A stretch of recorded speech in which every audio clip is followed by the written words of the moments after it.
Today we'll be reading in the Left Behind series books. We're going to be reading the third book in the series, which is called Nicolae, and I will be reading chapter 16 today. And I'll begin to read now. Buck helped Chloe into the Range Rover, but before he could get around to the driver's side, he was accosted by Verna Z. Verna, I didn't see you. I'm glad you made it. I made it all right, Cameron. I also recognized Tyson Ben Judah. Buck fought to keep from covering her mouth with his hand. I'm sorry? He's going to be in deep trouble when the global community peacekeeping forces find out where he is. Don't you know he's wanted all over the world and that your passport and ID were found on one of his accomplices?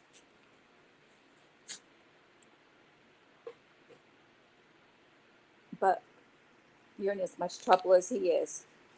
Steve Plank has been trying to get a hold of you, and I'm tired of pretending I have no idea what you're up to. Verna, we're going to have to go somewhere and talk about this. I can't keep your secret forever, Buck. I'm not going down with you. That was a pretty impressive meeting, and it's obvious everybody loved that Barnes guy. But do all these people believe that Nicolae Carpathia is the Antichrist? I can't speak for everyone. But how about you, Buck? You report directly to the man.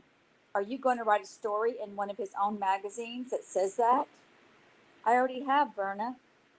Yeah, but you've always represented it as a neutral report of what some believe. This is your church. These are your people. You buy into all this stuff. Can we go somewhere and talk about this or not? Buck said. I think we'd better. Anyway, I want to interview Tyson Ben Judah. You can't blame me for going for the scoop of a lifetime. Buck bit his tongue to keep from saying she wasn't enough of a writer to do justice to a story like Ben Judah anyway. Let me get back to you tomorrow, he said, and then we can. Tomorrow? Today, Buck. Let's meet at the office this afternoon. This afternoon is not good. I'm coming back here for the viewing at 4. Then how about 6:30? Why does it have to be today? Buck asked. It doesn't. I could just tell Steve Plank or Carpathia himself or anybody I want exactly what I've seen today. Verna, I took a huge risk in helping you out the other night and letting you stay at Loretta's home. You sure did, and you may regret it for the rest of your life. So none of what you heard here today made any impact on you? Yes, it did. It made me wonder why I went soft on you all of a sudden. You people are wacko, Buck. I'm going to need some compelling reason to keep quiet about you. That sounded like extortion. But Buck also realized that Verna had apparently stayed for the entire service that morning. Something had to be working on her. Buck wanted to find out how she could relegate that prophecies of Revelation and what had happened in the world in the last 20 months or so to mere coincidence. All right, he said, 6:30 at the office. Rayford and the other elders had agreed there would be no more formality at the viewing. No prayer, no message, no eulogies, no nothing. Just a procession of people filing past the coffin and paying their last respects. Someone had suggested opening the fellowship hall for refreshments, but Rayford, having been tipped off by Buck, decided against it. A ribbon was draped across the stairway from wall to wall to keep everyone from going downstairs, a sign indicating the viewing would last from 4 to 6.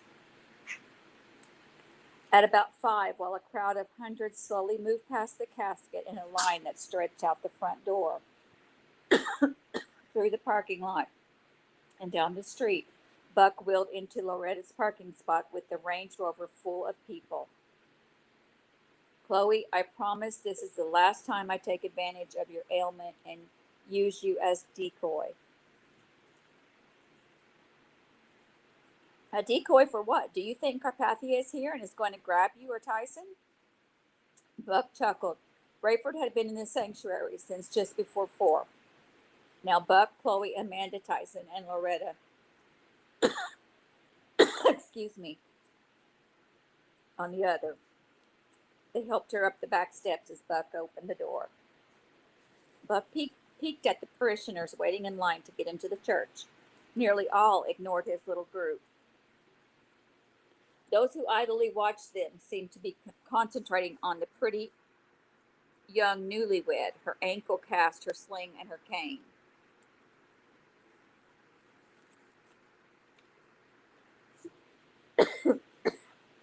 As the three women made their way to the office, planning to view the body when the crowd dissipated, Buck and Tyson slipped away.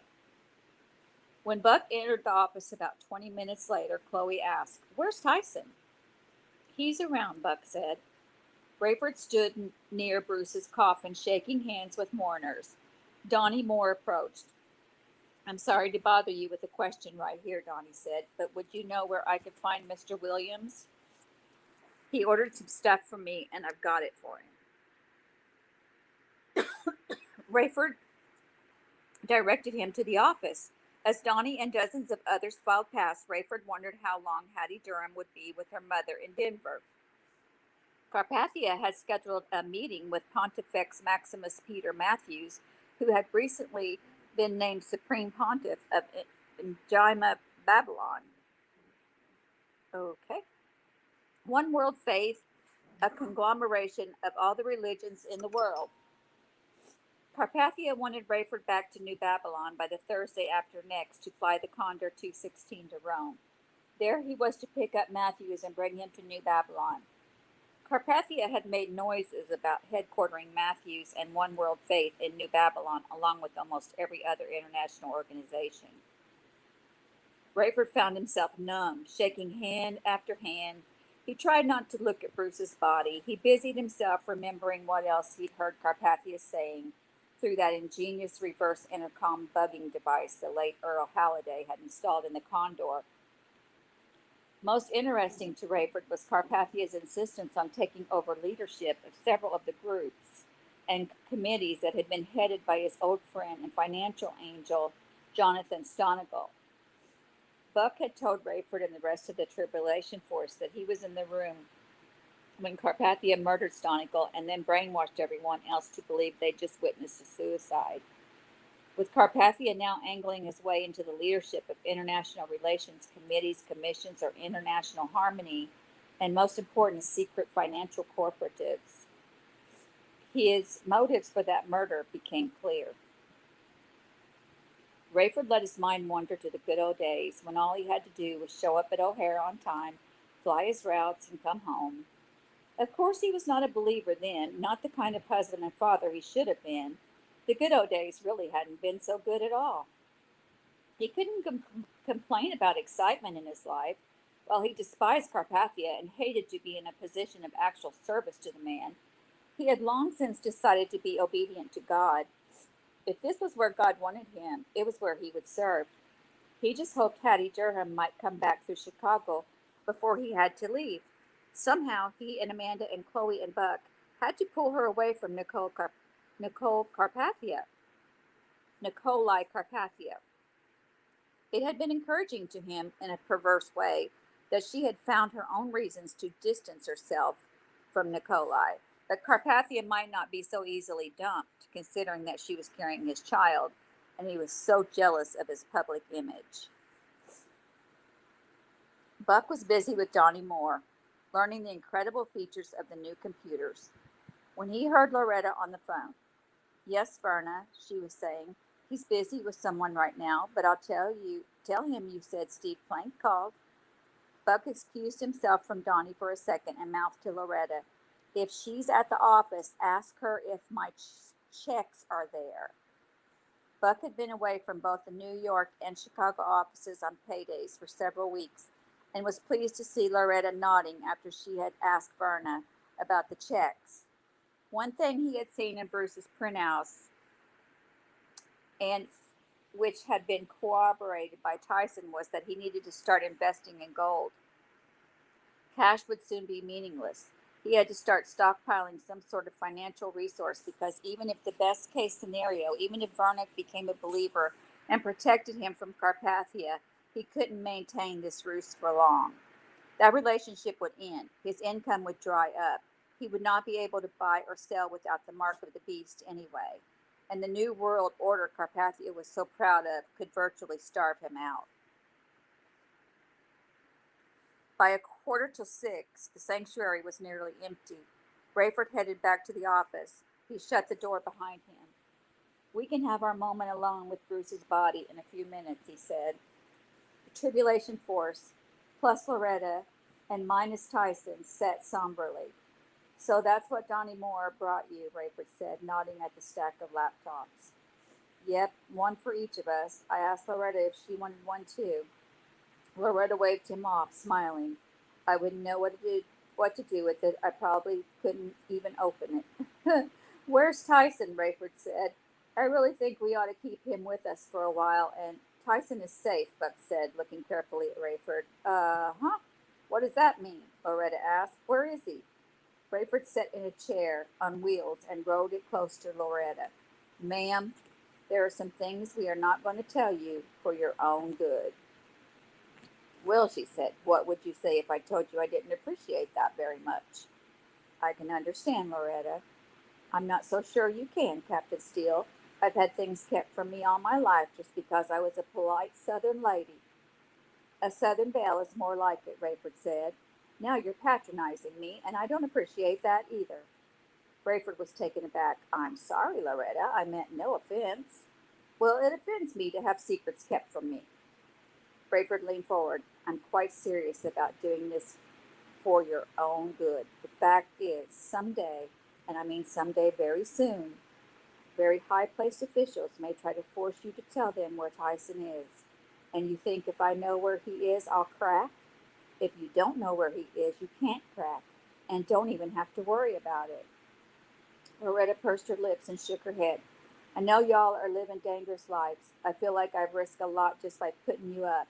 Now I'm only your landlady. Is that it? Loretta, you're one of the dearest people in the world to us. That's who you are. We wouldn't do anything to hurt you. That's why, even though I know it offends you, and that's the last thing I want to do, I'm not going to let you intimidate me into telling you where Tyson is. You'll be able to communicate with him by phone, and we can communicate with him by computer. Someday you may thank us for withholding this from you. Amanda interrupted. Rayford, are you and Buck saying that Tyson is where I think he is? Rayford nodded. Is that necessary already? Chloe asked. I'm afraid so. I wish I could say how long it will be for the rest of us. Loretta, clearly peeved, stood and paced, her arms folded across her chest. Captain Steele, sir, could you tell me one thing? Could you tell me that you're not keeping this from me because you think I'll blab it all over? Rayford stood. Loretta, come here. She stopped and stared at him. Come on now, he said. Come right over here and let me hug you. I'm young enough to be your son, so don't be taking this as condescending. Loretta seemed to be refusing to smile, but she did slowly approach Rayford. He embraced her. Ma'am, I've known you long enough to know that you don't tell secrets. The fact is, the people who might ask you about Tyson Benjudah's whereabouts wouldn't hesitate to use a lie detector or even truth serum if they thought you knew. If they could somehow force you to give him up against your will, it could really hurt the cause of Christ. She hugged him. All right, then, she said. I still think I'm a tougher bird than you people seem to think, but all right. If I didn't think you were doing this with my best interests in mind, misguided as you all are, I'd throw you out of my boarding house. That made everybody smile, everybody except Loretta. There was a knock at the door. Excuse me, sir, the funeral director said to Rayford. The sanctuary is empty. Buck was last in line as the five of them filed in the sanctuary and stood by Bruce's coffin. At first, Buck felt guilty. He was strangely unmoved. He realized he had expended his emotion during the memorial service. He knew so well that Bruce was no longer there that he largely felt nothing by simply noting that his friend was indeed dead. And yet he was able to use these moments, standing there with the people closest to him in the world, to think about how dramatically and specifically God had acted in his behalf, even just within the last several hours. If there was one thing he had learned from Bruce, it was that the Christian life was a series of new beginnings. What had God done for him lately? What hadn't he done for him? Buck only wished he would feel the same compulsion to renew his commitment to the service of Christ when God didn't seem so close. 20 minutes later, Buck and Chloe pulled into the parking lot of Global Community Weekly. Only Verna's car was in the lot. To Buck, it seemed Verna looked both surprised and disappointed to see Chloe hobbing in with him. Chloe must have noticed too. Am I not welcome here? She said. Of course, Verna said, if Buck needs someone to hold his hand. Why would I need someone to hold my hand? They sat in a small conference room with Verna at the head of the table. She leaned back in her seat and steepled her fingers. Buck, what happened to the new Verna? Buck asked. There was no new Verna, she said, just a slightly mellower version of the old Verna. Chloe leaned forward. Then nothing we've said, nothing you and I have talked about, nothing you've seen or heard or experienced at Loretta's house or at the church has meant anything to you whatsoever. Well, I have to admit, I appreciate the new car. It is better than the one I had. Of course, that was only fair, and the least Buck could do for me after ruining mine. So, Chloe said, your moments of vulnerability, your admitting that you had been jealous of Buck, and your realization that you had been inappropriate in how you talked with him, that was all what? Made up? Verna stood. She put her hands on her hips and stared down at Buck and Chloe. I'm really surprised at how petty this conversation has begun. We're not talking about office politics here. We're not talking about personality conflicts. The fact is, Buck, you're not loyal to your employer.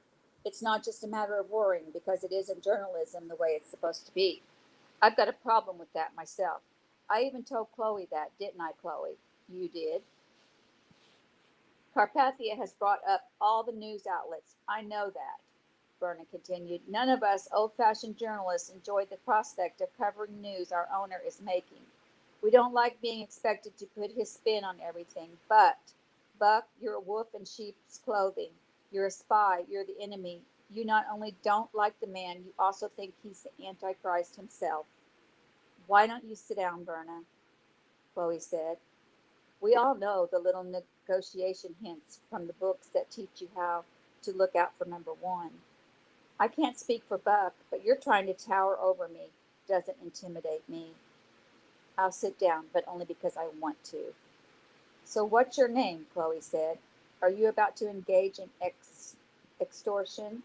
What's your game? Speaking of that, Buck said, I'll thank you for my checks for the last several weeks. I haven't touched them. They're in your top drawer. And no, I'm not a blackmailer. It just seems to me your life depends on who knows or doesn't know that you're harboring Tyson Ben Judah. That's something you think you know. I saw him in church this morning. At least you thought you did, Chloe said. Buck flinched and looked at her. So did Verna. For the first time, Buck saw a flicker of uncertainty on Verna's face. You're telling me I didn't see Tyson Ben Judah in church this morning? It certainly sounds unlikely, Chloe said. Wouldn't you say? Not really. I know Buck was in Israel and that his papers were found with Ben Judah sympathizer. And so you saw Buck in church with Ben Judah. I didn't say that. I said I saw Ben Judah. He was sitting with that woman who put me up the other night, Loretta. So Loretta's dating Tyson Ben Judah. Is that what you're saying? You know what I'm saying, Chloe. Ben Judah even spoke in that service. If that wasn't him, I'm no journalist. No comment, Buck said. I resent that. Chloe kept the pressure on. You were sitting somewhere where we couldn't see you. I was in the balcony, if you must know. And from the balcony, you could see a man sitting in the back with Loretta. I didn't say that. I meant I could tell he was sitting with her. They both spoke, and it sounded like it was coming from the same area. So Ben Judah escapes from Israel, apparently with Buck's help. Buck is brilliant enough to leave his official papers with some enemy of the state. When Buck gets Ben Judah safely into North America, he brings him out in public as his own church, and then Ben Judah stands and speaks in front of hundreds of people. This is your thought? Verna was sputtering. Well, if that wasn't Ben Judah, who was it? This is your story, Verna? Loretta will tell me. I got the impression she liked me. I'm sure I saw him walking out the back with her, a small kind of stocky Israeli, and you could tell from behind who he was. I'm going to call Loretta right now. She reached for a phone. I don't suppose you'd give me her phone number. Buck wondered if that was a good idea. They had not prepped Loretta, but after the incident in the office with Rayford earlier, he believed Loretta could handle Verna Z. Sure, Buck said, scribbling the number. Verna hit the speaker button and dialed Loretta's phone. Rayford still speaking. Apparently, Verna had not expected that. Oh, yes, Loretta, please. May I ask? Verna Z. When Loretta came on, she was her typical charming self. Verna, dear, how are you? I heard you were at the service today, but I missed you. Did you find it as moving as I did? We'll have to talk about that sometime. Loretta, I just wanted to. I can't think of a better time than now, sweetheart. Would you like to meet someplace? Come over. What? Verna looked irritated. No, ma'am, not now. Sometime, maybe. I just wanted to ask you a question. Who was that man with you in church this morning? That man? Yes, you were with a Middle Eastern man. He spoke briefly. Who was he? Is this on the record? No, I'm just asking. Well, I'm just telling you that that's a personal, impotent question. So you're not going to tell me. I don't believe it's any of your business. What if I told you that Buck and Chloe said you'd tell me?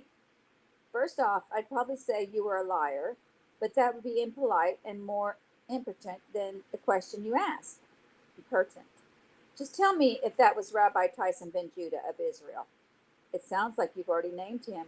What do you need my input for? So it was him. You said it, I didn't. But was it? You want the honest truth, Verna? That man is my secret lover. I keep him under the bed. What? What? So come on. Verna, if you'd like to talk about how moved you were by our memorial service this morning, I'd love to chat with you some more. Do you? Verna hung up on Loretta. All right, so you've all gotten together and decided not to tell the truth. I don't think I'll have much trouble convincing Steve Plank or even Nicolae Carpathia that it appears you're harboring Tyson ben Judah. Chloe looked at Buck. You think Buck would do something so royally stupid it would not only get him fired, but it would also get him killed? And you're going to use the threat of this news to the global community higher ups in exchange for what? Verna stalked out of the room. Buck looked at Chloe, winked, and shook his head. You're priceless, he said. Verna rushed back in and slapped Buck's checks on the table. You know your time is short, Buck. Truth to tell, Buck said, I believe all of our time is short. Verna sat down. You really believe this stuff, don't you? Buck tried to change the tone. He spoke sympathetically. Verna, you've talked with Loretta and Amanda and Chloe and me. We've all shared our stories. You've heard Rayford's story this morning. If we're all wacko, then we're all wacko. But you not in the least impressed with some of the things that Bruce Barnes garnered from the Bible, things that are coming true right now. Verna at last was silent for a moment. Finally, she spoke. It was kind of strange, kind of impressive. But isn't it just like, can't these prophecies be read into? Can't they mean anything you want them to mean? I don't know how you could believe that, Chloe said. You're smarter than that. Bruce said that if the treaty between the United Nations and Israel was the covenant referred to in the Bible, it would usher in the 7-year tribulation period. First, there would be the 7 seal judgments. The 4 horsemen of the apocalypse would be the horse of peace for 18 months, the horse of war, the horse of plague and famine, and the horse of death.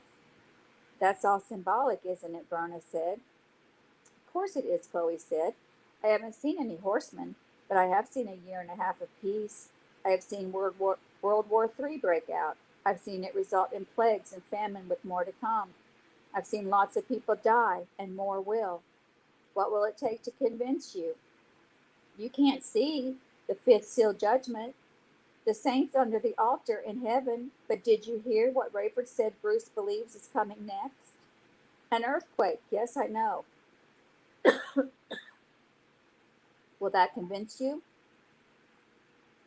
Verna turned in her chair and stared out the window.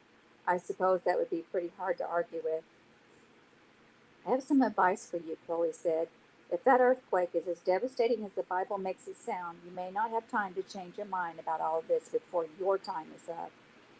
Verna stood and walked slowly to the door. Holding it open, she said softly, I still don't like the idea of Buck's pretending to Carpathia to be something he's not. Buck and Chloe followed her out toward the front door. Our private lives, our beliefs, are none of our employer's business, Buck said. For instance, if I knew you were a lesbian, I wouldn't feel it necessary to tell your superiors. Verna whirled to face him. Who told you that? What business is that of yours? You tell anybody that and I'll... Buck raised both hands. Verna, your personal life is confidential with me. You don't have to worry that I'll ever say anything to anybody about that. There's nothing to tell. My point exactly. Buck held the door open for Chloe. In the parking lot, Verna said, So we're agreed. Agreed, Buck said, that neither of us is going to say anything about the other's personal life. Buck shrugged. Sounds fair to me. The funeral director was on the phone with Rayford. So he was saying, with the backlog of deaths, the scarcity of grave sites, and so forth, we're estimating interment no sooner than 3 weeks, possible as late as 5 weeks. We store the bodies at no charge to you, as this is a matter of public health. I understand if you could simply inform us once the burial has occurred, we'd appreciate it. We will not have a service, and no one will attend. Loretta sat at the dining room table next to Rayford. That seems so sad, she said. Are you sure not even one of us should go? I've never been much for gravesite services, Rayford said, and I don't think more needs to be said. Anything more needs to be said over Bruce's body. That's true, she said. It's not like that's him. He's not going to feel lonely or neglected. Rayford nodded and pulled a sheet from a stack of Bruce's papers. Loretta, I think Bruce would have wanted you to see this. What is it? It's from his personal journal, a few private thoughts about you. Are you sure? Of course. Are you sure he'd want me to see it? I can I I can go only by my own feelings, he said. If I had written something like this, I would want you to see it, especially after I was gone. Loretta, her fingers shaking, pulled the sheet to where she could read it with her bifocals. She was soon overcome. Thank you, Rayford, she managed through her tears. Thank you for letting me see that. Buck, I had no idea Verna was a lesbian, Chloe said. You had no idea, neither did I. You're kidding. I'm not. You think that little revelation was of God, too? I'd sooner think it was a wild coincidence, but you never know. That tidbit may have saved your life. You may have saved my life, Chloe. You were brilliant in there. Just sticking up for my man, she rattled the wrong cage. And that's the end of chapter 16. I will see you for chapter 17 next. Thank you.